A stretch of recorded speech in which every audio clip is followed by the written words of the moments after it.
kan kemarin juga sudah sempat sharing session ya di, kalau nggak salah, tentang resign. Karena Mas Tommy dulu salah satu PIC dari resign di HCMD. Jadi kalau street profil, Mas Tommy asalnya dari Medan, rekrutmen dulu Medan, penempatan pertama kalau nggak salah langsung di HCMD. Nanti berapa tahun saya kurang lupa, terakhir saya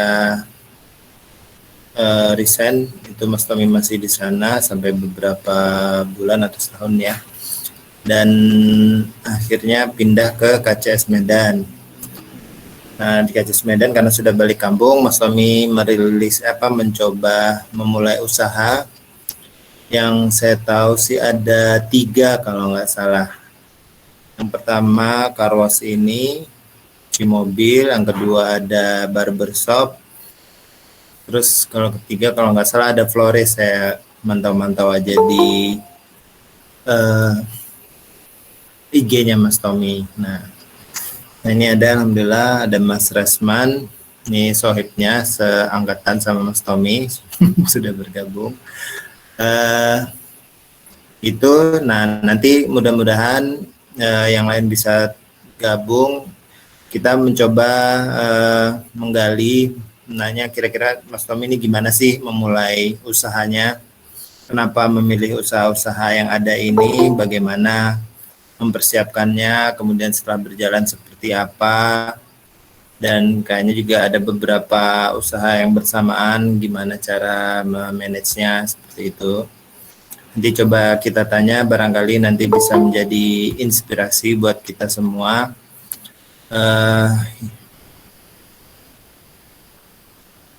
Itu saja mungkin dari saya. Nah, sekarang saya persilahkan Mas Tommy untuk memulai sharing sesinya, dan nanti silahkan disampaikan dulu dari Mas Tommy. Nanti untuk di sesi tanya jawab kita sediakan waktu di akhir sharingnya. Baik, silakan Mas Tommy, monggo.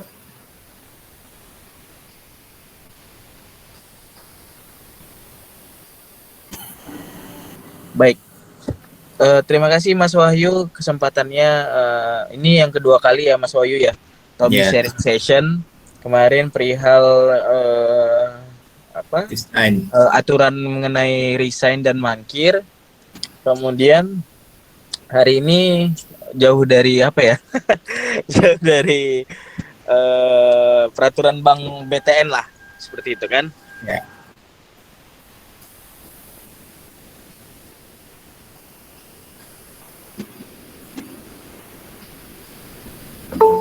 Baik,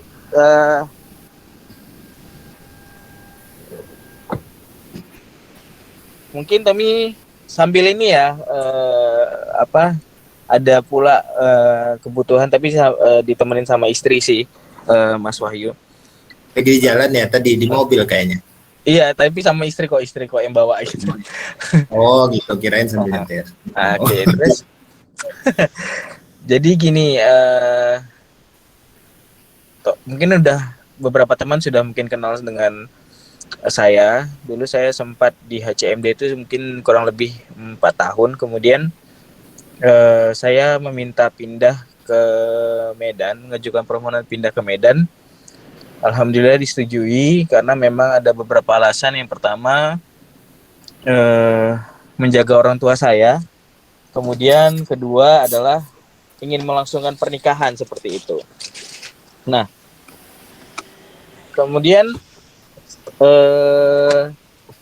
sesampainya saya di Medan, saya ingin mencoba membuka suatu hal yang baru, karena memang dari dulu kalau saya tuh tipikal orang yang bosan gitu, kayak gimana ya, ingin mencoba hal-hal yang baru dan mencoba usaha apa yang kira-kira memang resikonya sedikit, namun kita bisa dapat juga membantu orang lain dengan banyak pekerja, seperti itu Mas Wahyu. Nah, sebentar ya Mas Wahyu ya. Iya.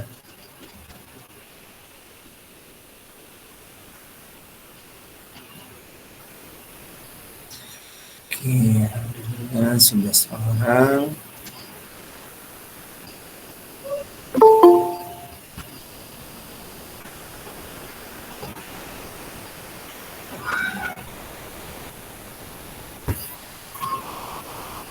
Baik, mohon ditunggu. Mas Tominya ternyata sambil jalan ya di mobil, tapi istrinya yang setir. Baik, tadi ada. Waalaikumsalam. Oke, lanjut ya. Lanjut. Mas dan mbak-mbak sekalian semuanya. Nah, Tommy itu orang yang kalau Tommy lihat kan kita itu kalau kerja ya, khususnya di perbankan kan monoton ya. Kayak setiap hari itu kita bekerja itu aja yang kita kerjakan, mulai dari administrasi, mungkin kalau yang di cabang itu ketemu dengan developer atau kepala cabang. Jadi saya ingin mencoba hal yang baru karena memang ketika saya di HCMD pun alhamdulillah dengan menutup kebosanan saya ataupun pekerjaan yang menurut saya monoton lah ya, yang itu saja yang seperti itu yang dikerjakan, alhamdulillah saya mengambil pendidikan ataupun melanjutkan sekolah kemarin. Jadi selama 2 tahun saya mengambil S2 di UGM. Kemudian setelah tamat pun, karena untuk menutupi rasa kebosanan saya gitu kan, dan saya ingin memang tipikalnya orang yang bersosialisasi dan ingin mencari hal yang baru dengan pengalaman teman-teman yang lain, maka saya juga diberikan rezeki oleh Allah untuk melanjutkan pendidikan lagi seperti itu.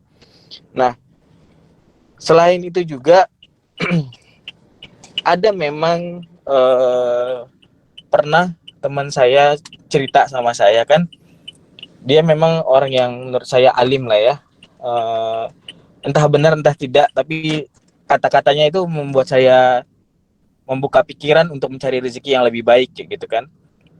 Nah, saya bilang sama dia, kenapa kamu nggak testing BUMN ataupun PNS? Kenapa kamu memilih berwirausaha seperti itu kan? Dengan pekerja yang lumayan agak banyak seperti itu. Nah, beliau mengatakan kepada saya bahwa kalau saya bekerja di BUMN ataupun PNS, Allah tuh hanya memberi rezeki satu pintu gitu, hanya melalui satu pintu. Tetapi kalau saya berwirausaha dengan mempekerjakan beberapa orang, Allah itu memberikan saya itu rezeki melalui 9 pintu seperti itu. Nah, saya merasakan memang hal itu terjadi kepada saya ketika saya membuka usaha. Ketika saya merintis usaha, saya melihat memang usaha apa yang bisa mempekerjakan orang yang banyak, namun risiko yang kita berikan itu ataupun risiko yang kita terima itu tidak terlalu besar seperti itu. Namun dengan pendapatan yang juga lumayan kan.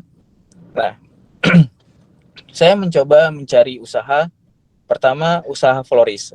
Nah, usaha florist itu sudah saya jalankan selama saya kuliah ataupun sebelum bekerja di Bank BTN.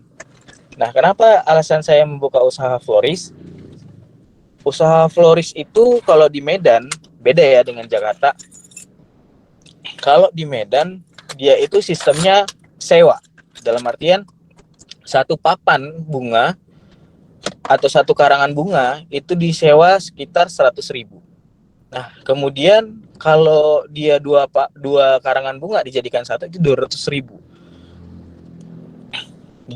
Jadi menurut saya dengan keuntungan bersih itu adalah 100.000 per papan. 50.000 per papan atau 50.000 per karangan bunga.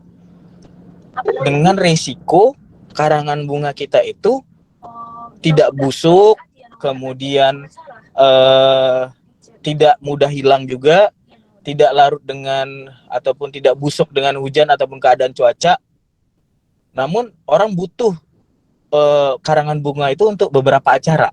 Alhamdulillah dengan jalannya selama 4 tahun, karangan bunga saya itu bisa menghasilkan satu mobil pickup yang sebagai operasional seperti itu. Alhamdulillahnya. Itu saya ketika saya buka ketika kuliah. Kalau dari modalnya sendiri sih, kalau menurut saya, kalau rekan-rekan ingin membuka usaha florist, Kalau di Medan ya saya tidak tahu ya kalau misalnya di Jakarta, karena ketika saya di Jakarta saya sempat berbincang-bincang juga dengan pengusaha floris, katanya kalau karangan bunga itu dijual ya sampai 700.000, 900.000 ataupun sejuta.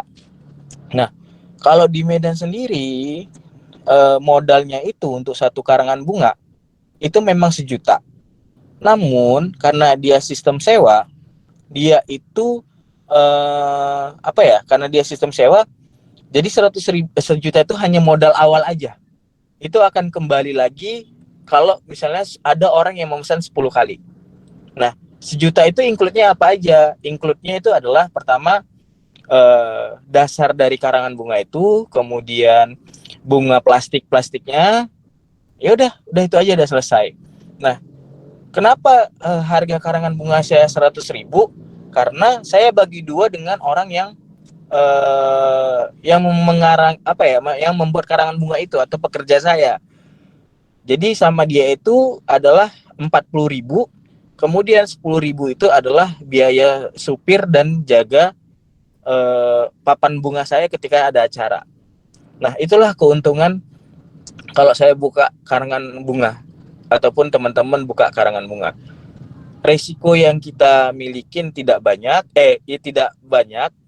namun keuntungannya itu lumayan. Karena apa? Karena kalau misalnya pun karangan bunga itu tidak laku, tidak juga mengalami kebusukan, kemudian tidak mudah rusak juga, hanya disimpan saja, tinggal ke kita aja yang pintar untuk melakukan sales ataupun penjualan. Kalau dulu sistem saya penjualan itu adalah melalui online.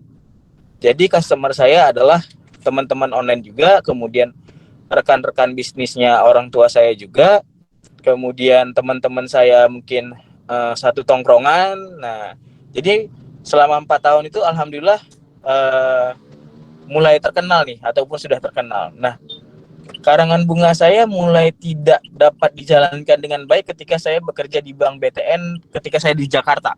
Jadi itu tidak di manage dengan baik seperti itu. Jadi memang ketika saya di Jakarta sempat jalan 2 tahun namun vakum lagi 2 tahun. Nah, prinsip saya membuka usaha itu adalah bagaimana kita membuka usaha tapi resikonya ini minim namun memberikan keuntungan yang besar. Dulu saya sempat membuka laundry, cuman saya lihat kayak kalau misalnya pakaian itu ketuker, itu resikonya besar nih. Saya harus ganti pakaiannya orang lain gitu kan. Nah, jadi laundry saya skip. Nah, saya juga nggak pernah mau membuka usaha makanan. Kenapa?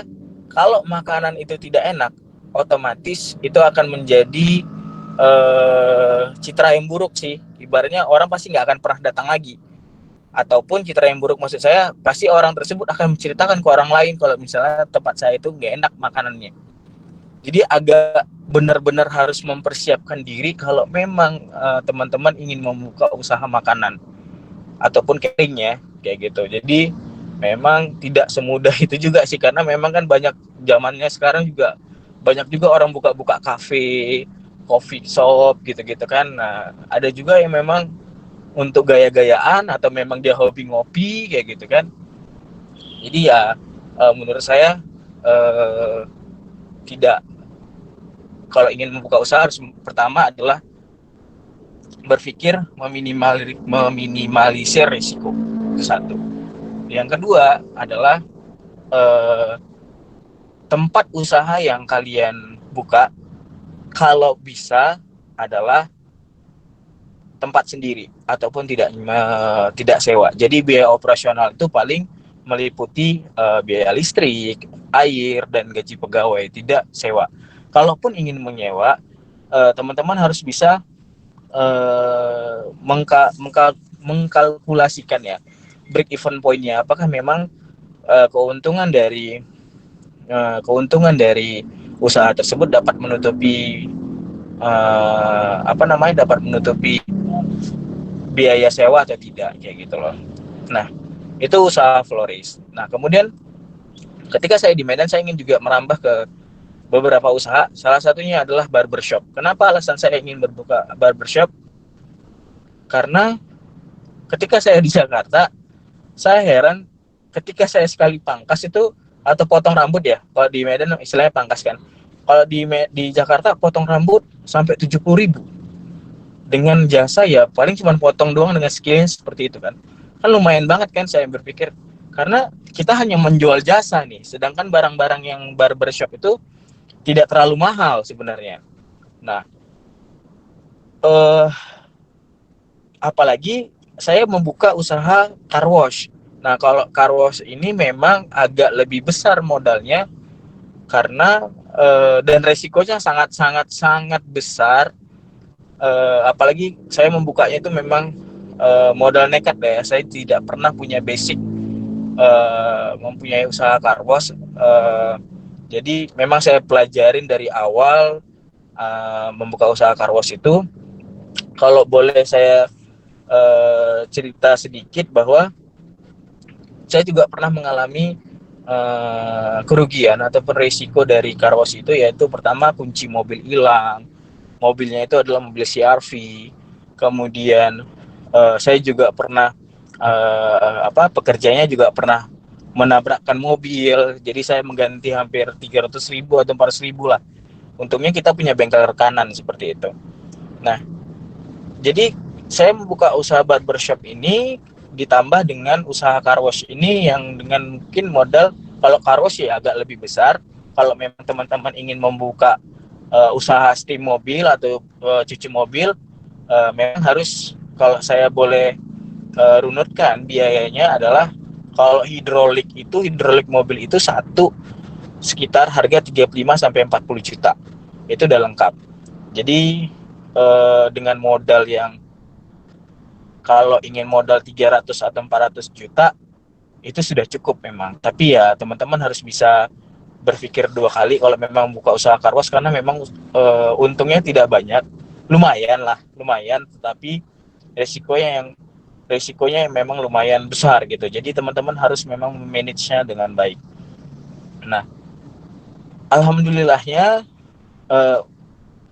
usaha car wash saya itu saya buat sales penjualannya saya gabungkan dengan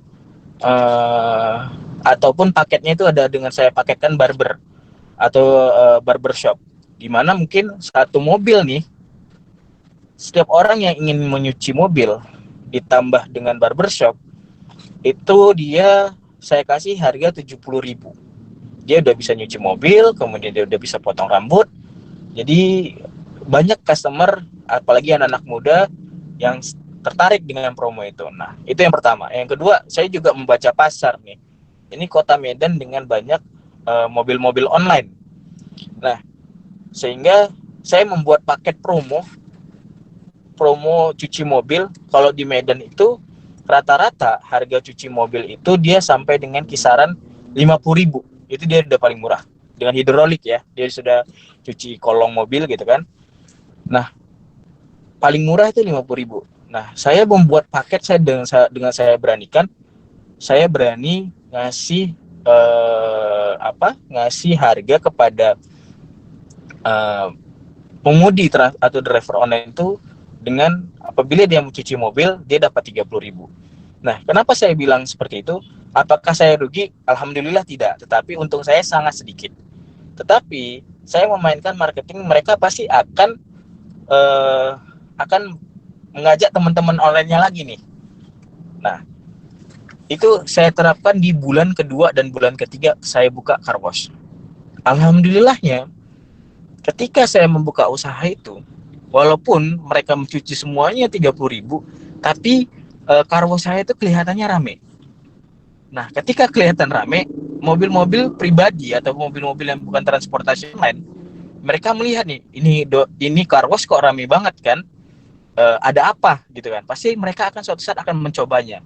Ketika mereka mencoba, kita akan melakukan servis yang terbaik, pasti dia akan kembali lagi. Dan itu alhamdulillah itu berjalan dengan baik manajemennya, sehingga dulu ketika saya membuka awal-awal per hari itu cuman 15 sampai 20 mobil yang mencuci. Sabtu Minggu paling besar itu 30 mobil. Namun dengan saya menerapkan manajemen itu, alhamdulillah Allah memberikan rezeki. Satu hari saya dapat mencuci mobil itu 40 sampai 45 mobil, dan Sabtu Minggu itu sampai dengan 70 ataupun 80 mobil. dengan kualitas yang memang uh, alhamdulillah saya memberikan yang terbaik lah. Kalau harga saya bisa sangat bersaing lah. Intinya sering kita membuat paket penjualan yang memang bisa diterima masyarakat, karena kan kalau usaha saya itu lebih ke usaha jasa ya. Saya tidak menjual barang, tetapi saya menjual usaha jasa, jasa cuci mobil, jasa potong rambut, jasa juga membuat karangan bunga gitu, jasa sewa karangan bunga lah. Jadi pelayanan yang paling diutamakan kalau jasa kayak gitu kan. Nah seperti itu. Kemudian saya juga membaca ataupun membuat rekanan-rekanan dengan transportasi online. Jadi saya juga bisa membaca, kita harus bisa membaca pangsa pasar kalau ingin membuka suatu usaha. Itulah jadinya beberapa poin yang ingin saya sampaikan kepada teman-teman sekalian. Nah, tetapi sebenarnya dari niatan hati saya yang paling dalam, dan memang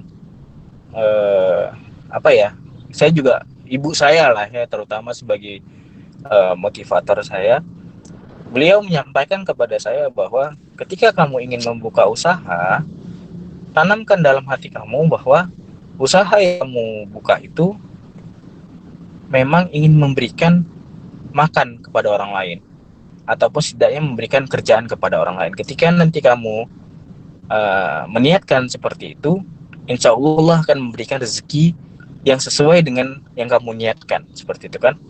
Dan benar-benar saja terjadi. Ketika saya membuka usaha car wash, saya hanya mempekerjakan 6 orang. Itu tadi, Allah hanya memberikan ya 20 mobil, 15 mobil per hari, kan? Tapi lama-kelamaan meningkat nih. Jadi saya mempekerjakan 8 orang nih untuk car wash. Ya meningkat juga nih mobilnya setiap hari. Dan alhamdulillah sekarang karyawan saya untuk car wash itu ada 12 orang untuk car wash, dan alhamdulillah Allah memberikan rezeki sesuai dengan apa yang ibu saya sampaikan. Nah, kalau mengenai barbershop sendiri, karyawan saya juga sekarang ada 5 orang. Jadi ya dua-duanya hidup nih, dan florist juga mau saya hidupkan kembali. Jadi memang kedua ini saling berkesinambungan dan saling kebutuhan lah. Jadi kalau tidak ada paket cuci barber, tidak ada paket transportasi online juga, mungkin car wash saya juga tidak bisa jalan dengan baik kayak gitu loh. Nah, kalau teman-teman yang ingin membuka usaha barbershop ataupun car wash ataupun florist, saya dengan senang hati bisa membantu dengan kiat-kiatnya lah ya. Apalagi persaingan car wash atau steam mobil ya. Kalau di Medan tuh namanya door smear nih. Kalau teman-teman mulai pengen tahu, kalau tempat cucian di Medan tuh kalau mobil tuh door smear. Jadi kalau ada yang jalan ke Medan, jangan heran kalau orang, yuk kita ke door smear yuk. Ngapain tuh door smear itu apa? Itu door smear itu adalah tempat cucian mobil gitu lah. Jadi kalau teman-teman Mas kira-kira modalnya berapa? Ya, saya tergantung pertanyaan aja sih gimana. Soalnya dan bisa nggak bantu saya apa saja cari barang-barangnya untuk di daerah ini, insya Allah saya siap membantu, karena memang link saya itu untuk cuci mobil, barbershop udah sampai ke beberapa daerah kayak gitu Mas Wahyu dan teman-teman sekalian. Mungkin itulah sedikit sharing saya Mas Wahyu. Jadi beberapa poin saya dari sharing ini, itu pertama, kalau ingin membuka usaha, baca pasar dulu, kita mau membuka usaha di mana, dan usahanya memang itu minimal nih resikonya kayak gitu. Yang kedua, diusahakan, sangat-sangat diusahakan kalau misalnya tempatnya itu jangan nyewa. Kenapa? Karena kalau kita buka usaha, kita harus siap rugi nih. Jangan pernah memikirkan untung nih, mas kalian. Kenapa? Kalau kita dari awal kita sudah memikirkan untung, kita malah stres sendiri nih. Tapi kalau diniatkan dalam hati kita membuka usaha itu karena memang ya udah legowo, kita pengen jalankan usaha karena pengen nyari hal yang baru, siap juga untuk rugi gitu kan, siap juga untuk bangkrut, ya udah insya Allah usaha itu akan jalan. kalau mengenai masalah kerugian, saya juga pernah mengalami masalah kerugian kayak gitu. Tapi Allah itu cepat kok membalikkan rezeki kita, sangat cepat. Jadi jangan takut kalau emang mau buka usaha, ya udah buka usaha, pelajari benar-benar dan jangan pernah takut rugi kayak gitu. Intinya kemudian ya modal juga. Sebenarnya kalau usaha sih, kalau kita hanya memikirkan aduh modalnya gimana ya, aduh nanti kalau udah ada modalnya udah malas dikit kayak gitu loh. Yang penting sebenarnya kita tuh butuh orang yang support kita aja. Ketika kita membuka usaha itu ada orang yang support kita, memang benar-benar udah kamu buka usaha aja, jangan pikirin takut, jangan mikirin rugi, jangan mikirin apa-apa. Yang penting kamu udah settle, kamu udah belajar usaha itu gimana, insya Allah agak jalan.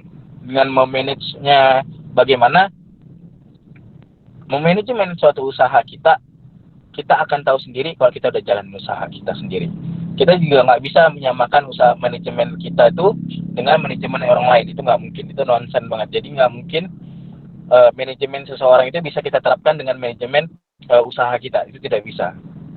Teman-teman sekalian hanya bisa memanajemen usaha teman-teman sekalian apabila teman-teman sekalian memang sudah membuka usaha itu dan akan berjalan dengan sendirinya. Teman-teman akan mempelajari dengan sendirinya bagaimana usaha kalian. Kenapa? Karena tempat, karyawan, dan usaha kalian itu tergantung kalian. Jadi beda-beda nih. Kenapa saya bilang manajemennya itu berbeda-beda? Itu karena dipengaruhi oleh tempat, karyawan, dan lingkungan sekitar lah, ibaratnya seperti itu. Jadi kita tidak bisa menerapkan manajemen orang lain ke manajemen kita. Mungkin itu aja sedikit sharing saya, Mas Wahyu, kepada teman-teman. Kalau misalnya ada yang pertanyaan, silahkan gitu. Terima kasih. Di mute, Mas. Lupa udah gerak-gerak belum dibuka ternyata. Baik, syukran jazakallahu khairan Mas Tommy untuk penjelasan di awalnya. Jadi Masya Allah ya, sudah ada beberapa usaha yang dijalankan dan tadi sudah dijelaskan ternyata karosnya juga alhamdulillah maju, berkembang, juga barbershopnya. Nanti katanya mau jalan lagi ya untuk florisnya. Ternyata florisnya udah jalan waktu kuliah ya, Masya Allah. Memang bisnismen berarti ya, wirausaha. Nah baik nih, untuk teman-teman yang ada silahkan, nggak terlalu banyak, jadi silahkan diskusi, bisa tanya lebih private nih. Izin Mas Wahyu, Assalamualaikum warahmatullahi wabarakatuh. Waalaikumsalam warahmatullahi wabarakatuh. Abu Mas Wahyu dengan Abu. Ya, suaranya kok beda ya? Udah balik nih. Mas Tommy mau tanya, mungkin saya sedikit agak terlambat ya. Tadi menarik sih untuk barbershopnya ya. Boleh izin share nggak Mas untuk modal sama tenaga SDM-nya ya? Karena kan kalau untuk barbershop tentunya SDM nggak bisa sembarang ya. Itu sih, kalau mau coba juga sih Mas Tommy, karena kebetulan ada tempat kosong gitu. Jadi nanti kita tolong japri atau kalau bisa dijawab sini sih terkait modal. Boleh. Thank you. Boleh Mas.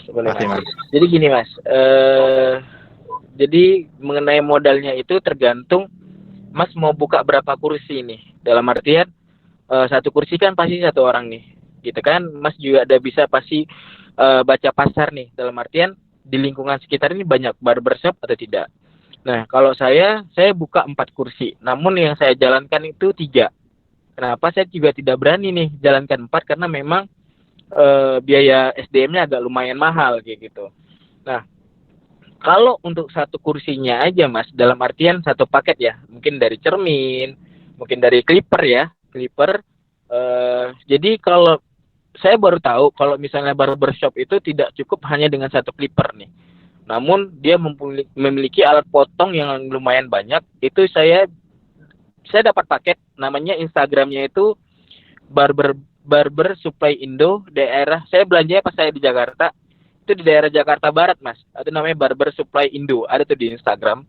Jadi dia itu jualan paketan, satu paketan itu dia udah lengkap ya, siap untuk potong rambut ya, itu 2,5 juta tapi belum kursi. Itu 2,5 juta udah semuanya kecuali cermin ya. Kecuali cermin sama lemari. Nah, kalau saya buat 2,5 juta nih ya. Untuk alat-alat potongnya, kemudian untuk cerminnya sama laci-lacinya itu 1,5 juta. Itu udah berarti udah 4 juta. Kemudian kursinya ini tergantung nih, Mas mau buat kayak mana. Karena pasaran kursi itu dari 15 juta, 10 juta, sampai dengan yang paling murah itu adalah 3,5 juta. Kalau saya kemarin ngambilnya yang 4 juta nih, yang agak lebih naik sedikit dari 3,5 juta. Jadi kurang lebih modalnya adalah 8 juta, Mas. Kalau misalnya ingin membuka satu kursi. Jadi kalau 3 itu adalah 24 juta. Namun itu belum lagi tempat untuk nyuci rambut ya. Saya lupa namanya apa. Tempat nyuci rambut itu sekitaran 1,5 juta lah ya. Berarti 9,5 juta. Kemudian AC 2 biji atau 2 buah lah ya. 2 buah baru berarti 8 juta. 17 juta. Kemudian meja kasir itu saya custom sendiri 3 juta 18 juta jadinya kan. Nah, itulah Mas kurang lebihnya. Paling ya tinggal kiasan-kiasannya sendiri lah. Kayak gitu Mas. Berarti saya ulang 8 juta kali 4 saya itu 32 juta tambah 8 juta 40 ya kurang lebih 50 sampai 60 juta lah Mas. Kalau misalnya 4 kursi ya Mas ya. Iya. Gitu. Itu tergantung kursi yang Mas buka. Nah, kemudian SDM. Di Jakarta, saya mencari SDM ataupun di Medan, itu sangat banyak sekali sekolah-sekolah barber nih, Mas. Rupanya, untuk pekerjaannya sendiri tuh, barber itu punya sekolahnya sendiri nih. Jadi saya sering koordinasi dengan, saya sering cari-cari di Instagram, misalnya sekolah barber di Medan, sekolah barber di Jakarta, dan itu ada. Dan biasanya saya kerjasama dengan konsultannya nih. Saya pakai, kalau kita tuh di BTN pakai vendor lah ya. Ada vendornya dan tarifnya itu adalah 20 juta. Selama setahun dia akan memanage dia akan membuat promo, dia akan membuat promo, paket dan lain-lainnya, dia akan memaintain SDM-nya. Pokoknya dia akan mencari semua SDM-nya lah. Itu saya bayar 20 juta di awal, baru habis itu kita yang lanjutin. Tapi selama kita lanjutin itu dia akan lepasin kita lah. Dia akan membantu kita untuk mencari SDM juga. Kenapa? Karena SDM lah yang paling penting. Ibaratnya kalau sedikit saja rambut kita rusak, itu customer nggak akan pernah balik lagi. Itulah susahnya. Makanya gaji kalau istilah di barbershopnya itu adalah stylist ya. Stylist, kalau nggak capster. Nah, gaji stylist itu adalah 50%. Kalau saya, gaji stylist saya adalah, dia itu ada uang jaminan, Mas. Uang jaminan, dan apabila dalam hari itu udah lewat uang jaminannya, maka pembagiannya adalah 50%. Contoh, stylist saya itu jaminannya 1 hari 90.000. Saya punya 3 stylist nih, berarti saya harus modal saya tuh ngeluarin itu adalah 270.000. Nah, misalnya dalam status stylist nih, saya potong rambut tuh harganya 30.000. Gitu kan? Kemudian berarti dia harus memenuhi 3 orang nih untuk memenuhi jaminannya. Walaupun dia nggak dapat 3 orang, dia tetap dapat 90.000. Namun kalau misalnya dia udah lebih dari 90.000, maka pembagiannya itu adalah 50% dari total. Kalau misalnya 5 orang berarti 150.000 kali 50% kayak gitu. Jadi kali 50% ditambah 90.000 itu Mas. Ataupun kali 50% lah pendapatannya. Kayak gitu Mas. Jadi rata-rata satu stylist saya gajinya itu hampir 3,5 juta sampai 4 juta. Karena 1 bulan untuk yang pangkas ataupun potong rambut di tempat saya itu hampir, kalau di total ya Mas, di tahun kemarin data yang saya dapatkan itu 700 orang Mas. Dengan dengan hitungan harian tuh per hari ada 20 sampai dengan 30 orang. Makanya saya berani stylistnya itu adalah itu 3 orang. Kenapa rame Mas? Karena pasaran saya itu adalah kalau bershop itu kan rata-rata 50 ribuan ya. Makanya saya buat harga 30.000, saya berani kayak gitu. Dan lokasi saya itu dekat kampus, Mas. Nah, alhamdulillah situ banyak juga sekolah. Kemudian apalagi ditambah dengan paket car wash tadi. Tapi itu tadi tetap jalan kok. Karena memang kita kan hanya menjual jasa kan. Jadi kalau mengenai SDM, Mas juga bisa nyari di sekolah-sekolah barber. Kemudian kalau untuk modal di awal untuk barang-barang ya itu sekitar 40-an juta lah. Tapi itu udah 40 sampai 50, tapi itu dengan 4 kursi ya, Mas. Iya 4 kursi ya, Mas ya. Tapi itu udah include AC, udah ikut meja kasir, cerminnya semua, sofa lagi gitu. Terus ada mesin pemanas anduk, kulkas. Tapi enak kok. Maksudnya gimana ya? Awal-awal, Mas. Oh, terus saya awal-awal nih, saya untuk memperkenalkan barbershop saya pakai promo bayar suka-suka. Jadi ibaratnya orang potong rambut mau bayar 2.000 juga nggak masalah, Mas. Itu saya terapkan selama 2 minggu orang. Jadi ada orang yang benar-benar bayar 1.000 sampai ada orang-orang yang benar-benar bayar 50.000. Tapi setidaknya mereka kenal nih dengan barbershop saya selama 2 minggu. Kemudian 2 minggu berikut saya pakai 50%. Jadi itulah promo-promo yang saya terapkan ketika saya buka nih. Jadi jangan lupa nih ketika buka usaha, terapkan nih promo atau paketnya. Kalau nggak akan pernah bisa juga kita jualan. Itu yang saya pikirkan di awal. Makanya kalau misalnya rugi, ya rugi banget, Mas, di awal. Tapi kalau mengenai sampai dengan sekarang, alhamdulillah, untungnya agak lumayan banget lah kayak gitu. Itu sih, Mas. Siap Mas Tommy. Salut. Terima kasih Mas Wahyu. Mas Abu. Ya, berarti ini memang kalau tipe barbershopnya ini yang udah advance ya.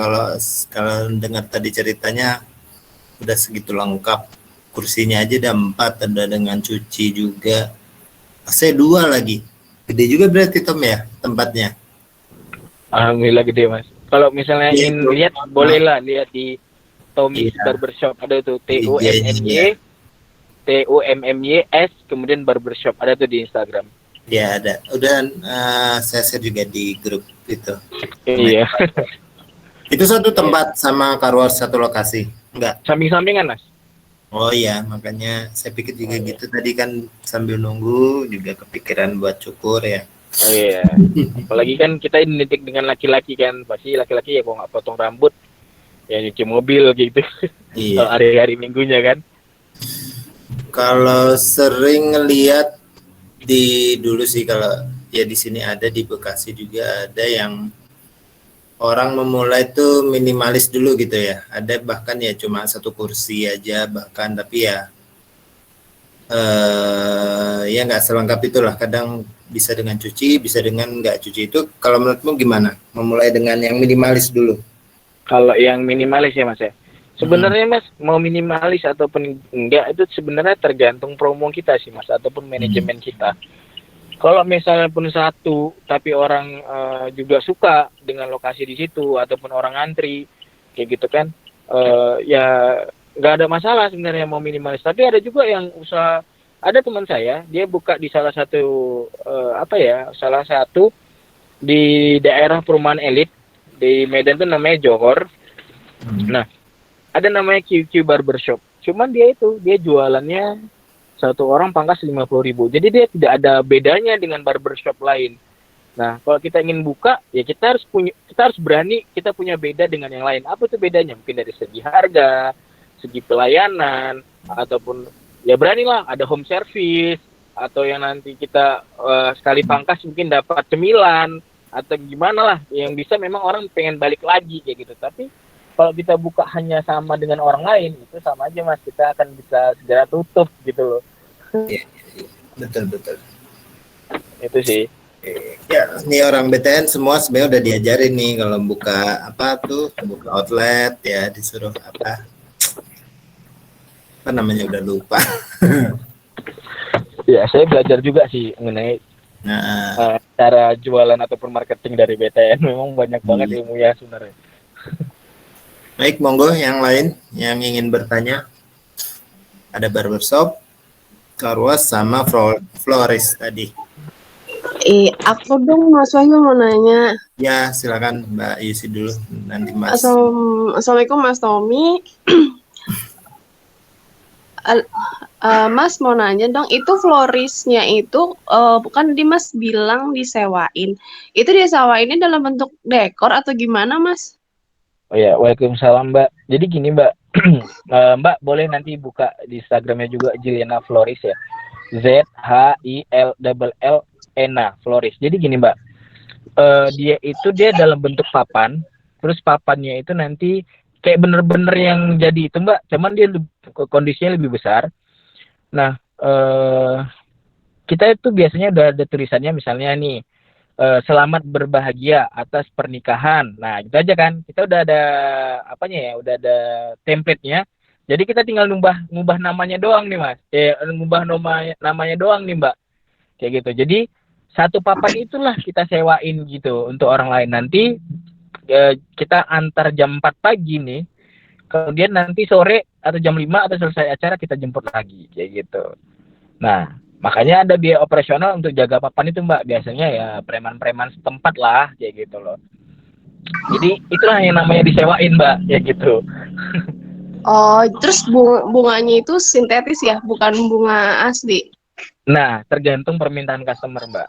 Ada juga dia minta bunga asli sebagai mahkotanya, ibaratnya di atas itu banyak banget bunga-bunga aslinya, tapi untuk tulisannya tetap bunga sintetis. Ada juga.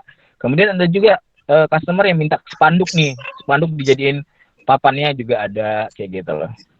Oh, berarti yang maaf ya, termasuk yang maaf turut berduka cita juga di sana disewain. Iya Mbak, malah kalau di Oh. sini tuh turut berduka cita, makanya tinggal rubah namanya doang sih Mbak.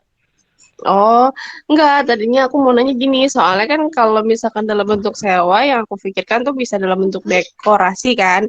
Nah, dekorasi itu kan makin ke sini tuh kan ada yang musimnya itu yang warnanya seperti ini, ada yang bentuknya seperti ini. Nah, yang aku mau tanyain itu gimana Mas Tommy itu mengikuti tren, sedangkan itu kan disewa ya. Kan ada juga katanya bunganya itu kan bunga buatan. Nah, sedangkan kita harus ngikutin lagi musimnya tuh seperti apa. Nah, itu gimana? Ternyata aku mau tanya kayak gitu. Aku pikir dalam bentuk dekorasi untuk lamaran, pernikahan gitu. Aku pikir kayak gitu, Mas. Oh enggak Mbak, di sini sistemnya nanti kita udah ada template-nya dulu kan, kayak selamat berbahagia, grand opening. Jadi kita tuh nanti ngasih apa aja sih, kayak apa ya, kayak gambar-gambaran aja nih sama customer, mau yang mana Mbak gitu kan. Model-modelnya ada yang gambar angsa lah, ada yang kayak mana.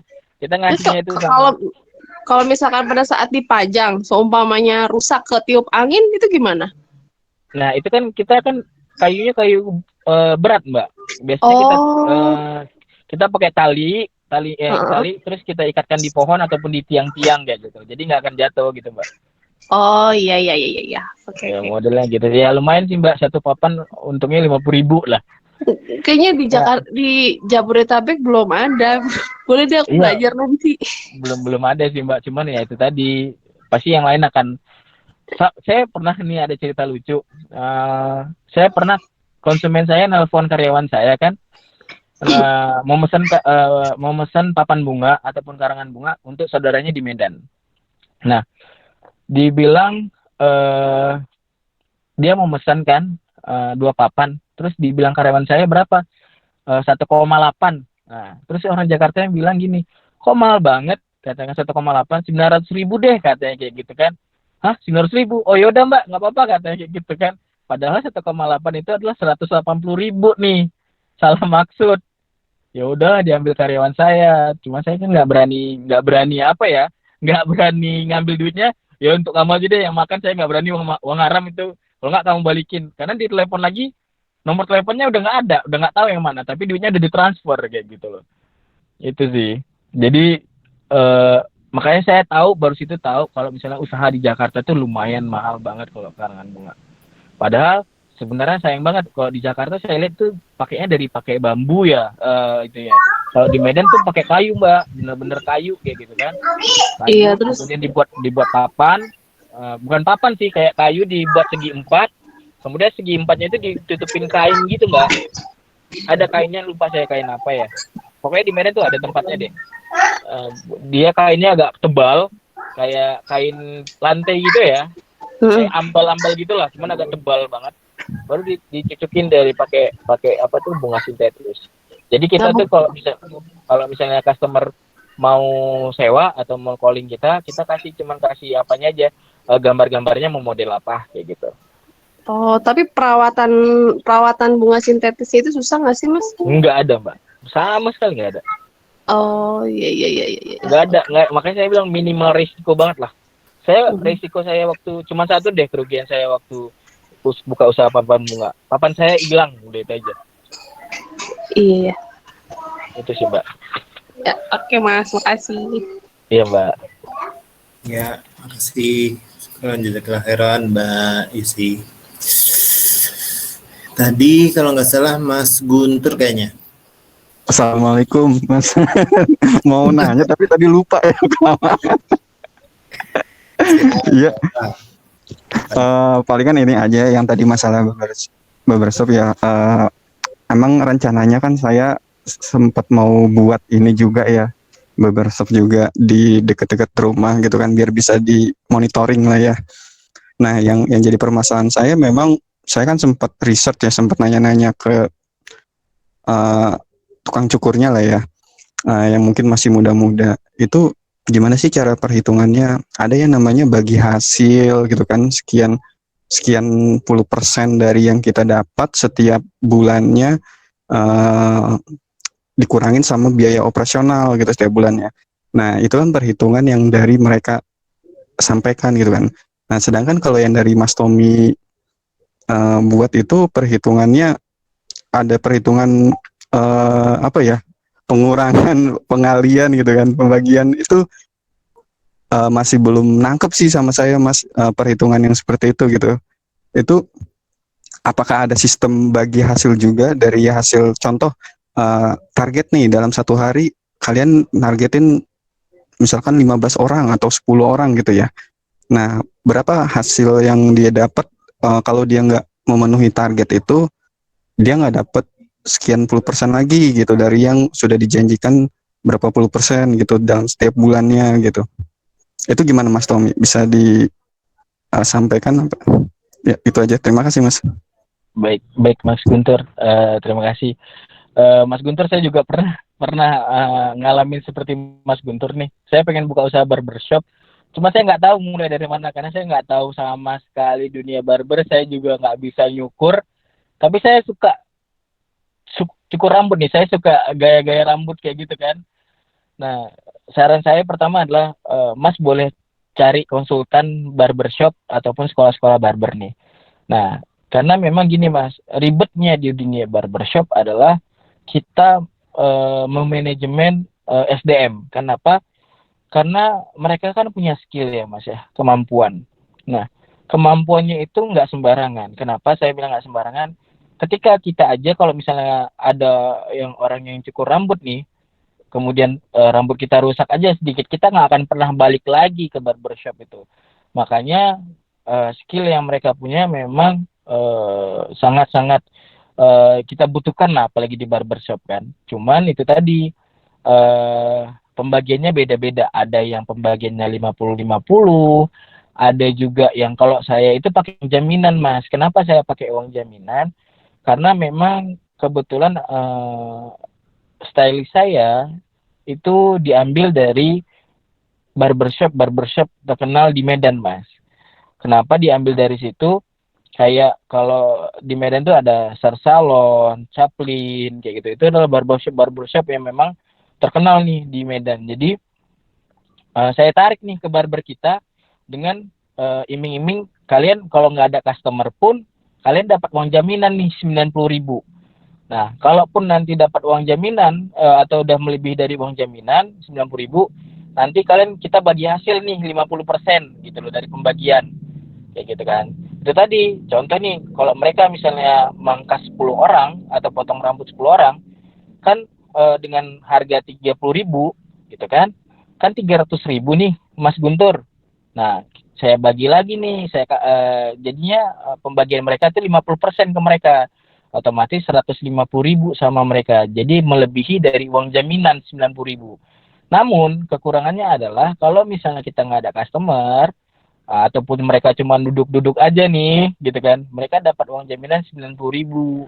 Nah, tapi Mas, dulu ketika saya awal buka, uang jaminan saya tidak seperti sebesar itu. Uang jaminan saya adalah 75.000 dengan persenan 30%. Kita kan lihat apa juga kan grafik dari grafik dari customer nih.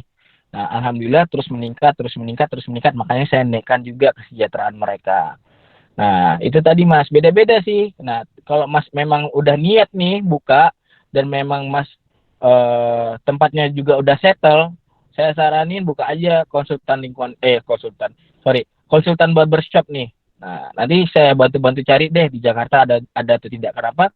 Karena Mas Guntur sangat harus hati-hati dengan SDM. Kayak gitu loh. Kenapa? SDM juga kalau misalnya agak kurang ajar nih, dia mau nih ngambil clipper kita yang mahal. Nanti saya akan bantu clipper yang memang bagus-bagus nih buat Mas Guntur kayak gitu loh. Karena di clipper pun ada yang merek Chinese, ada yang merek Amerika. Kalau merek Chinese memang lebih murah banget kan, cuman pemakaiannya paling sebulan 2 bulan udah selesai kayak gitu. Bagusan kita merek Amerika, cuman itu tadi tahan lama kayak gitu. Tapi harganya juga lumayan kayak gitu Mas. Itu tadi Mas. Jadi beda-beda sih. Kalau saran saya Mas pakai konsultan aja. Kalau ingin mau mencari barber ataupun alat-alat barber, saya akan kasih nih Instagramnya. Kalau ini di barber supply Indo, ada tuh di daerah Jakarta Barat Mas. Di situ saya belanja sih. Pokoknya murah-murah banget sih di situ. Karena dia ada paketan. Jadi saya bilang 4 kursi 40 sampai 50 juta modalnya lah. Nah, dari situ Mas, nanti kalau Mas udah lihat, nanti Mas lihat nih grafik-grafiknya meningkat atau tidak kayak gitu kan.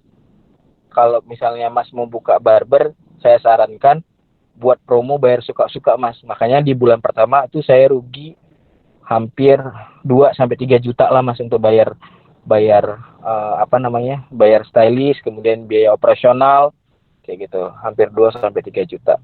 Nah, saya juga yang menariknya nih, saya juga mencari stylistnya itu orang luar negeri Mas. Ya kan di Medan tuh ada tuh orang-orang yang ditempatkan dari PBB ya, maksudnya kayak orang-orang yang memang di negaranya tuh lagi ada masalah kan, makanya dia diungsikan ke negara-negara yang memang aman seperti Indonesia kan. Nah, rupanya mereka di sini juga kan nggak bekerja apa-apa, tapi dibolehkan nih bekerja gitu kan. Saya mempekerjakan 1 orang Afghanistan Mas, kayak gitu loh, dan itu legal lah kayak gitu kan, dan dibolehkan. Jadi dengan adanya pekerja itu banyak orang yang tertarik nih kayak gitu kan. Nah, saya juga insya Allah kalau memang masih saya kaji sih, karena kan tapi kayaknya nggak jadi deh. Saya mau kalau di barbershop sekarang udah banyak lady barber nih atau stylistnya itu cewek. Nah, tapi haram sih. Kenapa haram? Karena yang dipangkaskan cowok nih, bukan mahramnya. Nah, saya takutnya kedosa, terakhir nggak laku deh barbernya. Ya gitu sih Mas. Tapi kalau Mas Guntur saya saranin pakai konsultan nih Mas. Kalau memang Mas mau manajemen, nanti kita bisa diskusi lebih lanjut lah. Kalau memang Mas udah pengen buka barber, gak apa-apa, nanti kita diskusikan gitu Mas, berdua ataupun nanti kalau misalnya japri aja Mas, gak apa-apa. Saya ada kok di grupnya, atau minta kontak dari Mas Wahyu kayak gitu. Oh, siap Mas. Ini juga berarti kita itu harus ngebuat jaminan dulu ya pertama ya Mas, buat si ininya, stylistnya ya. Contoh 75.000 yang Mas bilang itu 30%, 75.000-nya itu dalam per hari ya Mas ya? Iya, dalam per hari Mas. Cuman itu balik lagi sih Mas, kalau saran saya sih lebih enak memang. Kalau saya kemarin pas 3% alhamdulillah lumayan yang saya dapat. Tapi mereka terakhir mintanya pembagiannya 50-50 nih Mas. Iya. Nah makanya itu saya ngedenger dari mereka itu ngebilang, ini kita sekarang sistemnya 50-50 Pak gitu kan. 50-50 yang maksudnya gimana nih gitu kan. Nah saya bilang, terus keuntungan si kita gimana? Itu udah bersih sama operasional apa gimana? Itu sih sempat saya tanyain kan. Kita kan ada operasional kan, contoh lah kalau ruko kita punya sendiri atau tempat punya sendiri itu mending ya. Tapi kan kalau kita sewa itu operasionalnya jauh lebih mahal lagi kan. Nah, ditambah listrik dan lain-lainnya gitu. nego aja Mas. Nah dalam Hmm. artian gini, saya udah mau menerapkan hal yang baru. Nah pembagiannya itu adalah 45-45 Mas. 45% bersih sama dia, 45% bersih sama kita. Kayak gitu kan. Nah 10%-nya kemana? 10%-nya lah itu untuk biaya operasional. Atau dalam artian ditanggung secara sama-sama Mas. Kayak gitu loh. Nah, saya mau menyampaikan dan alhamdulillah mereka setuju dan mengerti kayak gitu kan. Itu tergantung penyampaian kita aja sih ke mereka. Dan kalau mengenai SDM juga Mas, kalau Mas udah ngerti atau udah agak lama, saya mencari karyawan itu dari Facebook juga bisa. Ada tuh grupnya itu grup barbershop gitu namanya. Nanti di situ sharing aja dibutuhkan tenaga kerja ini dengan apa fasilitas apa, terus gajinya itu 45% dari hasil kayak gitu Mas. Jadi pasti ada yang mau, itu nggak akan susah sih kalau udah jalan. Itu sih Mas, 45-45 aja buat. Jadi 10% itu adalah biaya operasional kayak gitu. Tempatnya nyewa ya Mas? Kebetulan kan ada tempat gitu ya.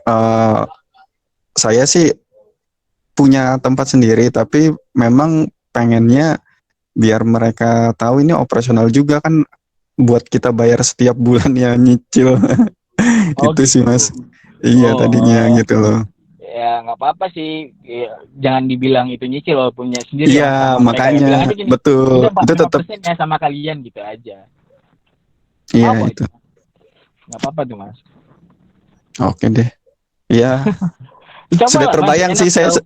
Saya sudah terbayang soalnya di sana memang memang kebetulan kan saya tinggal di Tangerang ya, cukup cukup ramai gitu, lalu lalang di tempatnya Karawaci gitu kan. Itu lumayan ramai, jadi ya cukup bagus sih gitu. Intinya kasirnya sih Mas, salah satu. Kan Mas Iya, itu nggak di sana juga ya. saya juga Kasirnya khawatir ya itu, gitu. Saya ngedenger banyak itu kadang mereka juga bermain gitu. Jadi mereka nggak ya.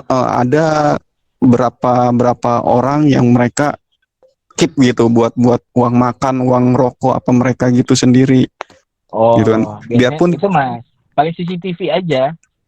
biarpun kita pakai thermal gitu ya, pakai apa namanya yang sistem kasir gitu ya, Kalau saya Mas manual lagi Mas. Dalam artian, manual ya.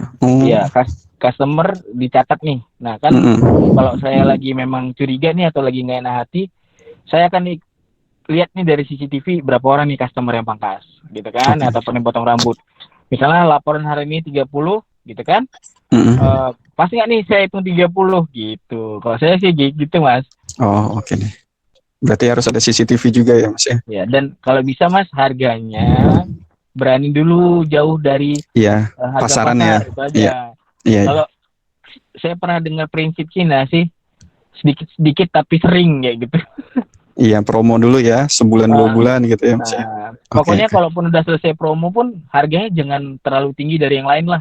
Kayak gitu. Ya, Karena kita harus tampil beda kan. Nanti kalau misalnya mereka udah butuh kita, nah, baru kita naikkan dikit-dikit kayak gitu. oke. Siap. Terima kasih Mas Tommy Iya Mas. masukannya. Mas Tommy nggak ada rencana buat paketan Mas Tommy? Nah, ada paketan kok Mas, banyak paketan. Nanti saya fotokan lah paketannya. Karena paketan juga ada paketan home service, orang ke rumah itu 100.000 biayanya. Kemudian ada paket tampan, ada paket Bukan itu Mas kandung. Tommy. Maksudnya Mas Tommy nyiapin semuanya gitu. Nyeting Oh gitu. segala macam. Mas Tommy jadi IO-nya gitu. Iya Oh, maksudnya. jadi iya. Mas saya nggak berani Mas, saya nggak mau ngambil untung untuk situ. Saya kasih aja deh kontaknya nggak apa-apa. Ibaratnya apa ya? Tapi kalau konsultannya nanti saya akan bantu cari Mas. Saya juga nggak ngerti sih Mas. Ibaratnya untuk memanagenya kan, karena kalau misalnya konsultan yang kita pakai ataupun vendor, dia kan ngelihat lokasinya Mas kan. Kalau kemarin vendor saya gitu kan, lihat lokasi, oh ini bagus kok Pak, kita buka aja barbernya kayak gitu.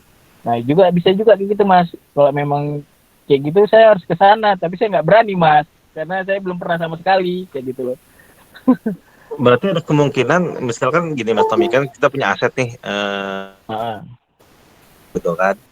Nah ketika kita ada sewa konsultannya bilang wah Pak nggak cocok di sini, itu ada kemungkinan gitu ya Mas? Nah kemungkinan ada, cuman biasanya kalau konsultan itu kan ibaratnya apa ya, pasti ada lah Pak. Dia ngomong kayak gitu adalah Mas kan ibaratnya. Cuman kan ibaratnya kalau kita kan udah baca pasar ya, mereka pasti akan walaupun misalnya tempatnya nggak rame banget, pasti dia akan main di media sosial ataupun dia main di SDM. Kenapa main di SDM? SDM itu Mas, kalau dia sudah punya pelanggan nih, gitu kan, kita ambil dari barber lain, pasti pelanggan itu akan datang ke barber kita, kayak gitu. Itu banyak sekali saya alamin kayak gitu kan, banyak banget yang apalagi waktu saya bekerjakan orang luar negeri itu ya, yang Afghanistan tuh pelanggan mereka dari pelanggan dia dari salah yang dari tempat kerja yang lama itu lari semua ke barber kita, ke barber saya kayak gitu loh. Ya kan alhamdulillah sih, itulah makanya tergantung juga SDM-nya. Dan biasanya konsultannya itu lihat juga Mas track record-nya, apakah memang dia udah memang konsultan yang hebat. Karena kalau konsultan yang hebat, seperti apapun dia pasti punya cara nih untuk meramaikannya kayak gitu loh. Dan menurut saya Mas, kenapa saya juga buka usaha barbershop, kalau potong rambut itu kan kebutuhan ya Mas ya. Jadi kayak manapun, mau dia rambutnya segondrong apapun, mau segondrong apapun, pasti dia suatu saat akan potong rambut kayak gitu loh. Makanya itu saya juga pengen buka usaha barbershop. Jadi nggak akan pernah takut rugi sih. Siap Mas Tommy, terima kasih. Siap, makasih Mas Guntur, Mas Agus. Semoga jadi usaha barbernya. Assalamualaikum. Waalaikumsalam. Ya, silakan Mas Didi. Ya, Assalamualaikum Mas Wahyu, Mas Tommy. Salam Pak. Ya, saya izin bertanya Mas Tommy tentang cucian mobil ya, car wash. Iya Pak. Tadi saya lihat sih yang punya Mas Tommy di IG itu, kalau saya lihat sih tanahnya gede itu ya, 400-an meter persegi kayaknya ya. 700 Pak.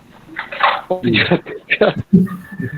Nah, itu gede, udah pro banget. Mau nanya ini Mas Tommy, saya emang ada niat untuk buka car wash, saya coba udah riset ya, udah sebulan lebih lah lihat, terus sampai saya tanya-tanya ke Istana Car Wash Mas Tommy pasti tahu lah ya. Supply yang di Bekasi itu yang peralatan cucian ya. Iya. Terus saya lihat juga yang terbaru tuh yang sistem tanpa sentuh. Iya. Saya masih belajar. Nah, saya mau nanya ini Mas, ada dua hal. Pertama, pembagian ini Mas, gaji dengan si pegawai kita. Iya Mas. Yang di Mas Tommy itu sistem gimana sih? Karena Mas Tommy lumayan banyak tuh pegawainya, ada 12 orang ya. Iya Mas. Nah, terus yang kedua ini Mas, tentang lahannya kalau sewa gitu Mas. Oh iya. Pengalaman Mas Tommy, kalau kita sewa itu profitnya gimana sih Mas, bagusnya gitu? Oke. Kan kita kalau sewa kita harus invest lagi ya buat tempat itu macam-macam ya. Kan tadi sebenarnya jangan sewa kata Mas Tommy ya. Iya. Itu sih Mas, boleh kalau ada arahannya ya Mas. Gini ya Mas ya. Nah, alhamdulillahnya car wash saya dengan car wash lain agak berbeda Mas. Kenapa? Nah, dulu waktu saya buka usaha car wash, satu kesulitan saya Mas, apa itu? Mencari anggota. Kenapa saya nggak pernah mau cari anggota untuk di daerah saya? Kenapa daerah saya itu lumayan banyak nih anak-anaknya yang pakai narkoba, otomatis sangat mempengaruhi kualitas saya nanti kan car wash-nya. Nah, kalau misalnya mengenai anggota Mas, saya menekankannya itu harganya itu di anggota Mas. Kenapa? Anggota saya itu ataupun karyawan saya itu gajinya itu saya terapkan gaji bulanan. Nah, gaji bulanannya berapa? Gaji bulanannya adalah per orang itu 1,3 Mas, 1.300.000. Kemudian untuk mandornya ataupun ibaratnya yang pengelola car wash-nya itu saya gaji agak lebih besar nih, atau 2,5 juta. Nah, total untuk gaji 1 bulan itu adalah 16 juta. Gitu kan? Nah, kenapa saya terapkan bulanan? Karena kalau saya terapkan persenan Mas, gitu kan, nanti yang rugi adalah mereka sendiri dan termasuk juga saya. Kenapa? Ketika saya terapkan persenan, nanti keuntungan saya dikit nih, kayak gitu kan. Nah, keuntungan mereka banyak. Nah, tapi kalau ketika saya buat bulanan, ketika kondisinya rame, saya untung nih. Tapi ketika kondisinya sepi ataupun nggak ada mobil sama sekali, nah mereka ini yang untung. Karena kalau nggak ada mobil pun mereka dapat. Cuman saya terapkan, kalau misalnya satu hari ini dapat 15 mobil, maka saya break even point saya nggak dapat apa-apa sama sekali. Nah, dari 15 mobil itulah gaji mereka dibagi 12. Ya gitu. Untuk mereka semua nih, saya nggak ada untung. Yang penting untuk kalian semua. Jadi, kalau saya terapkannya itu gaji karyawan itu bulanan. Nah, susah nggak Mas nyari karyawan? Nggak, Mas. Sama sekali nggak susah. Kenapa? Selama Mas punya Facebook dan Mas juga punya tahu cara buat misalnya lowongan kerja ya. Lowongan kerja dibutuhkan karyawan Dosmir. Saya itu kita share nih ke grup loker Jakarta. Otomatis Mas dalam sehari handphone Mas akan dipenuhi dengan karyawan nih. Jadi kalau saya itu tidak pernah takut kalau karyawan saya keluar nih. Kenapa? Ini beda dengan barber ya, Mas. Karena kalau satu orang keluar, kalau car wash itu kan mudah, Mas, dipelajari. Misalnya nanti lap mobilnya pakai microfiber ya, kayak gitu kan. Tahu lah, kita ajari lah kan. Itu gampang. Besok mereka juga udah mengerti kayak gitu. Makanya kita berani ngasih 1,3 nih, Mas, kayak gitu kan. Nah, tapi fasilitasnya apa, Mas? Kalau fasilitasnya saya kasih tempat tinggal gratis, kemudian kasih makan. Cuman makannya itu nasi doang. Kenapa nasi doang? Karena kan kadang-kadang anggota ini atau karyawan ini kan pengennya makannya macam-macam, Mas. Mungkin hari ini telur, besok ikan, besok ayam, kayak gitu kan. Sesuai dengan kemampuan operasional kita juga lah. Nah, jadi itulah saya terapkan gaji 1,3, kemudian gratis tempat tinggal, kemudian wifi, kemudian ada juga tempat saya kasih nasi, kayak gitu loh. Nah, kemudian hati-hati juga, Mas. SDM nih harus memang Mas cari yang pengelola ataupun mandornya yang jaga car wash-nya itu amanah. Kenapa? Kalau misalnya anggota ini ataupun karyawan ini kelemahannya adalah satu, suka ngambil, Mas, ngambil barang mobil customer. Customer ini kan kadang-kadang nyuci mobil tuh kan suka ninggalin ini ya, e-money lah, flash disk lah. Nah, itu yang harus memang benar-benar hati-hati. Kalau saya bilang ke karyawan, kalian jangan pernah mencoba. Saya ultimatum di awal sih, Mas. Nah, enaknya di Facebook ya kayak lamaran gitu kan. Mereka datang, kita seleksi, kita ngobrol, kita lihat dia serius atau enggak. Kita kan tahu nih mereka serius kerja atau enggak, mantan narkoba atau enggak, atau kayak mana-mana. Kalau kita nggak mau ya udah kita tolak kayak gitu loh. Nanti kita cari yang terbaik dari yang terbaik kayak gitu, Mas. Jadi alhamdulillah sampai sekarang saya belum pernah nerima karyawan yang suka ngambil barang. Nah, itu tadi. Nah, kalau saya mengenai sewa tempat, Mas, kalau saya boleh sedikit cerita mengenai profit saya ya, satu bulan omsetnya itu 70 sampai 80, Mas. Besar sekali ya. 60 sampai 70. Dengan grafik nyuci mobil itu 1.200 per bulan per mobil. Nah, kalau mengenai biayanya operasional apa aja? Biaya operasionalnya adalah listrik, gaji pegawai, wifi, kemudian biaya-biaya sabun. Nah, kalau saya tuh, Mas, sabun, kemudian pengkilat ban itu banyak banget barang-barang murahnya lah. Kalau sabunnya itu ya ada tuh di toko kimia, satu paket 60.000 tapi bisa sampai 60 liter. Wah, jadi murah sekali ya. Iya, Mas. Murah. Murah Jadi sekali murah, itu. Iya, 60 liter. Jadi paling 60 liter tuh habis seminggu. Berarti saya harus menyediakan 4 bulan, berarti 4 kali 7 280.000 untuk sabun doang nih. Kalau pengkilat ban 2.300.000, agak lumayan mahal, Mas. Karena bahannya agak mahal. Itu doang, nggak pala banyak. Paling kalau sewa tempat, yang besar tadi sewa tempat tadi. Makanya kalau keuntungan untuk car wash saja itu 20 sampai 30, Mas. Sebenarnya sih kayak gitu. Bersih itu ya, udah bersih ya, Mas Tommy ya? Udah bersih, Mas, udah bersih. Iya. Kayak gitu sih. Oh, itu sih, Mas. Jadi Mas tekankan aja di BSDM. Dan bahan-bahan car wash itu murah kok. Kayak gitu. Untuk ini Mas Tommy, apa peralatan Mas Tommy, saya lihat kan hidroliknya dua yang H itu ya, satu yang Iya, Palang X itu ya. iya. Itu bagusnya gimana Mas ya, yang awet gitu perawatannya? Kalau saya Mas tergantung banyak mobil ya. Kalau saya itu kan satu bulan itu rata-rata 1.200. Mm-mm. Nah, saya terapkan itu 6 bulan sekali Mas. Kenapa? Oh, itu harus kita maintain nih 6 bulan sekali. Karena itu tadilah. Saya lihat juga banyak kasus mobil jatuh lah, ke Iya iya, ada belakang, yang patah. Ah, iya, itu. Nah, itu mm-mm, SDM ada juga yang harus hati-hati patah. loh Mas ya. Iya iya. Hati-hati loh SDM itu kan telah. Makanya biasanya saya maintain 6 bulan sekali. Kenapa saya maintain 6 bulan sekali? Dan biaya maintainnya murah Mas. 2 juta itu udah 3 hidrolik, tapi udah sama mesin kompresor, mesin air, kemudian udara-udara untuk menghilangkan air di pengelapan kan ada biasanya udara tembak Iya. udara gitu kan. Nah udah Mm-mm, itu mm. semua udah di maintain Mas, jadi kita udah aman kayak gitu. Itu Kemudian dari ya itu, vendornya Mas Tommy ya? oh Dari enggak, saya vendornya ya? buat sendiri Mas, Oh, saya cari-cari sendiri. iya Hidrolik iya banyak iya. Iya. Mas, itu hidroliknya dari Jogja kok, dekat Oh Jakarta ya jauh, udah pasti lebih. Da- Iya Mas, jauh. dari Jogja. Mm-mm. Iya iya iya iya.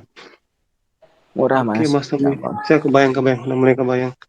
Tapi Mas yang punya Mas Tommy langsung segede itu mengelolanya. Iya langsung segede itu. Awal-awal buka Segede Mas itu. saya hanya nyuci itu tadi 15 sampai 20 mobil kan. Kayak gitu. Mm-mm, mm. Jangan terapkan persenan ya Mas, pasti rugi.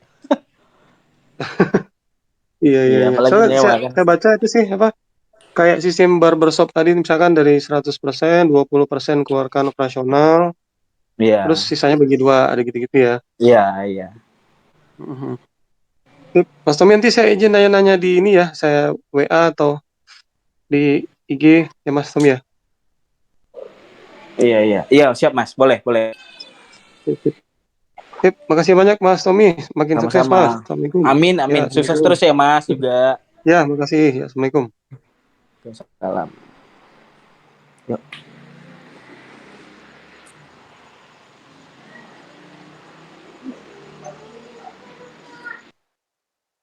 Di mute Mas. Lupa lagi. Ya silahkan, makasih Mas Didi pertanyaannya. Ya, Mas, sama-sama Mas Bayu. Oke. Yang lain silahkan. Yang ingin bertanya lagi. Insya Allah nih berarti yang pertanyaan-pertanyaan ini udah mau nyiapin usahanya nih. Udah serius. Monggo Mas Jufri, ada Mas Rizky, Mas Abu tadi udah, ada Bu Vina, Bu Yiyit, Bu Novi, Mas Samsul. Ya ada Pak Arif juga terakhir baru gabung kita. Oke, tadi mau nanya. Assalamualaikum Mas Bayu. Ya, waalaikumsalam. Silakan. Assalamualaikum Mas Tommy. Jufri Mas mau nanya Mas. Ya yang Karwas tadi Mas itu apa namanya kalau di Jakarta itu kan promonya banyak tuh ya, promonya yang misalkan 4 kali cuci gratis sekali gitu ya, atau memang apa namanya garansi hujan gitu kan 1 kali 24 jam ya. Mungkin aku bisa kasih masukan ke Mas Tommy ya, mungkin bisa diterapkan kalau memang di Medan bisa diterapkan tuh Mas ya. Memang benar Mas yang tadi Mas Tommy apa info ya, memang apa namanya saya juga mau sharing sedikit nih. Jadi memang yang Mas Tommy bilang itu memang di awal itu ya kita mesti berusaha dulu ya, istilahnya yang tadi barbershop ya Mas ya, yang baru suka-suka itu sampai 2 minggu ya. Memang Iya Mas. ya memang waktu itu juga apa namanya aku juga punya usaha juga Mas ya. Jadi punya usaha perkebunan lah gitu, perkebunan alpukat ya. Nah itu memang di awal-awal panen juga di awal apa menghasilkan itu memang alpukat itu kan nggak terlalu lama, apa lumayan lama ya, 3 tahun atau 3 tahun lah, 3 tahun lebih itu baru bisa menghasilkan. Nah itu memang di awal-awal itu apa namanya ya saya sih share-nya lewat status ya, tapi ya itu jadi ada orang pesan ya saya nganter sendiri gitu loh. Sampai ke Bekasi, sampai ke Tangerang gitu kan, naik motor gue nganterin gitu kan. Orang yang pesen cuma sekilo 2 kilo ya, tapi kan alhamdulillah hasilnya udah mulai terwujud. Aku mau tanya Mas Tommy, apa namanya, awal-awal Mas Tommy buka usaha itu memang apa namanya belajar sendiri gitu kan, maksudnya standalone atau memang Mas Tommy belajar sama sini, atau memang ada sharing tersendiri atau ada join itu Mas, atau gimana Mas Tommy? Kita aja sih Mas Tommy. Kalau car wash itu sih Pak, Mas, itu karena apa ya? Karena memang saya dari dulu tuh suka otomotif ya, suka koleksi mobil tua atau motor-motor tua gitu kan. Jadi memang hobi saya suka otomotif. Jadi kalau masalah car wash itu memang apa ya? Salah satu memang relate lah ya sama hobi saya yang otomotif. Jadi saya pengen dari dulu memang buka usaha car wash. Jadi saya belajar banget dari awal, setahun Mas saya pelajarin cara-caranya gimana, cari rekrut pegawainya gimana, terus promonya apa saja, dan saya juga main pangsa pasarnya itu main transportasi online, saya datangi kantor Grab, nah sempat juga ditolak kayak gitu kan, kayak gitu-gitu. Jadi saya juga masang spanduk yang besar banget kayak gitu kan, agar mudah dibaca. Nah, jadi dari awal tuh saya benar-benar awam banget mengenai mengenai metode car wash. Ya pelan-pelan nih Mas, saya main-main nih ke car wash lain, harga cucinya berapa gitu kan. Kemudian saya terapin nih bulan besoknya. Kemudian saya pelajarin lagi cari pegawainya. Makanya saya tekankan di biaya pegawai, namun fasilitasnya saya tingkatkan. Kemudian saya main di transportasi online sedikit-sedikit, tapi alhamdulillah banyak.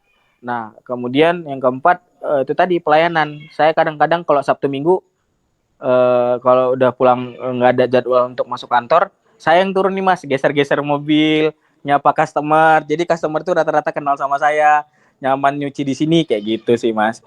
Jadi kemudian saya juga berpikir nih, ini nyuci mobil kan pasti kebutuhan nih. Nah, orang pasti nunggu. Selain saya buka kantin, orang lain mau ngapain ya? Kalau nggak, saya mikir, yaudah deh buka coffee shop.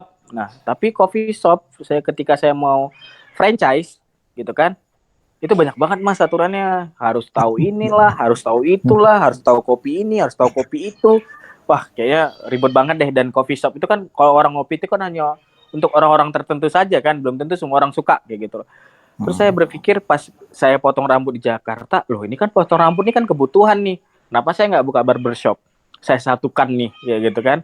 Awalnya selain coffee shop, mama saya mau buka apotek lagi malahan di samping apa namanya car wash. Terus saya bilang, mah masa orang mau nyuci mobil kita kasih vitamin C, kan nggak mungkin.